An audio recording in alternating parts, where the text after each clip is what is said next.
I once knew a nigga whose real name was William. His primary concern was making a million, being the illest hustler that the world ever seen. He used to fuck movie stars and sniff coke in his dreams. A corrupted young mind at the age of 13. Nigga never had a father and his mom was a fiend. She put the pipe down, but for every year she was sober, her son's heart simultaneously grew colder. He built a reputation cause he could hustle and steal, but got locked once and didn't hesitate to squeal. Starting fights over little shit up on the block. Stepped up to selling mothers and brothers the crack rock. Working overtime, making money for the crack spot. Hit the jackpot and wanted to move up to cocaine, fulfilling the Scarface fantasy stuck in his brain. Tired of the block niggas treating him the same.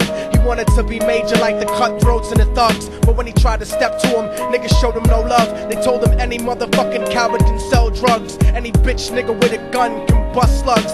Any nigga with a red shirt can front like a blood. Even Puffy smoked the motherfucker up in the club, but only a real thug can stab someone till they die. Standing in front of them, staring straight into their eyes, Billy realized that these men were well guarded, and they wanted to test him before business started. Suggested raping a bitch to prove he was cold-hearted. So now he had a choice between going back to his life or making money with made men. Up in the sight, his dreams about cars and ice made him agree a hardcore nigga is all he ever wanted to be. And so he met them Friday night at 2:45.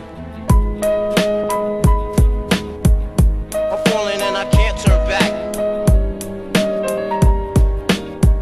I'm falling and I can't turn back. They drove around the project slow while it was raining, smoking blunts, drinking and joking for entertainment, until they saw a woman on the street walking alone, 3 in the morning, coming back from work on her way home. And so they quietly got out the car and followed her, walking through the projects. The darkness swallowed her. They wrapped her shirt around their head and knocked her onto the floor. This is it, kid, now you got your chance to be raw. So Billy yoked her up and grabbed the chick by the hair and dragged her into a lobby that had nobody there. She struggled hard, but they forced her to go up the stairs. They got to the roof and then held her down on the ground, screaming, "Shut the fuck up and stop moving around." The shirt covered her face, but she screamed and clawed. So Billy stomped on the bitch till he broke in her jaw. Them dirty bastards knew exactly what they were doing. They kicked her until they cracked her ribs and she stopped moving. Blood leaking through the cloth, she cried silently, and then they all proceeded to rape her violently. Billy was made to go first, but each of them took a turn, ripping her up and choking her until her throat burned. Her broken jaw mumbled for God, but they weren't concerned. When they were done and she was lying bloody, broken and bruised, one of them niggas pulled out a brand new 22.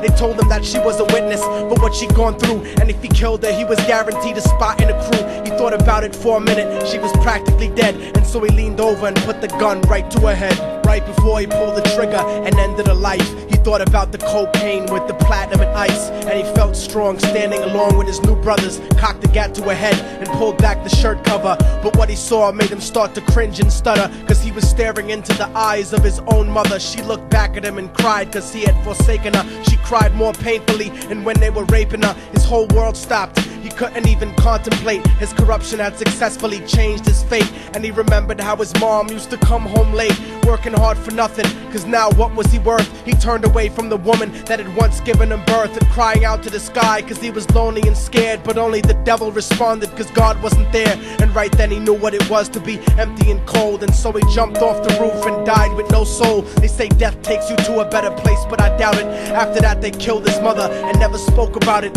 And listen, cause the story that I'm telling is true, cause I was there with Billy Jacobs and I raped his mom too. And now the devil follows me everywhere that I go. In fact, I'm sure he's standing among one of you at my shows, in every street cipher listening to Little Thug's flow. He could be standing right next to you and you wouldn't know. There's no diversity because we're burning in the melting pot. So when the devil wants to dance with you, you better say never, because a dance with the devil might last you forever.